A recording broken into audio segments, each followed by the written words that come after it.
I think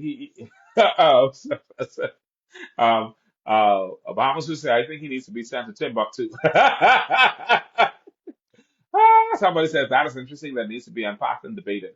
Put some economists and analysts on it. Yeah, I think he has some good points, and I think we really need to look at it from that aspect. Can't throw it all away. Some of it is some good stuff, and I'm willing to debate it because I agree with him with a lot of things. I do not think that national insurance should be a slush fund for bad government investments, and that's what's been happening. And then I told you all in a story previously how the government sold off national insurance good investments, Amazon, Microsoft. They sold off all these at a time when they started to make money. Then they sold them off, and they never told us who those shares were sold to.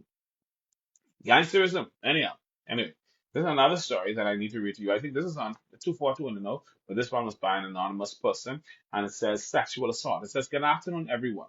I would like to stay anonymous for my privacy. I met this guy last night while I was waiting out on Bernard Road for my bus to get home after work. Bus number 11.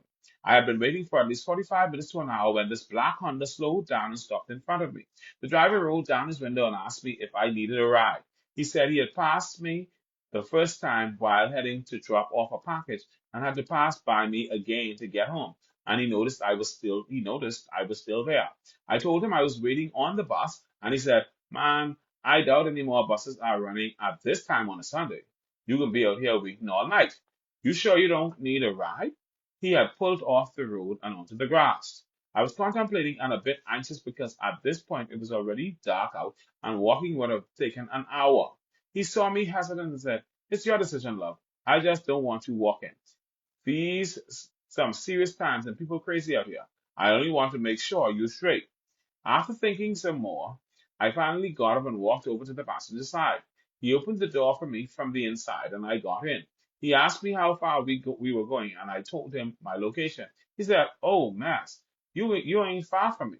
So I laughed a little and said, "Okay." Well, I should say, "Oh crap." He said, "Oh crap." After 5 minutes into the ride, he turned up the radio. I guess because I wasn't really saying anything to break the silence. The music started playing. He switched hands. He was now driving with his left hand, and his right hand came off the wheel. I thought he was going to reach for something in the tray area between the seats. No. This man placed his hand on my leg and started rubbing up and down. I was in shock, so I didn't say anything for a few seconds. Then I scooted over. He looked at me and said, "I can't touch you." I said, "No." He said, "Ain't no harm in a little touching," and put his hand back on my thigh, this time closer to my private area. I squeezed my legs tightly together, and he raised his hand to the waistband of my work pants and tried to push his hand inside.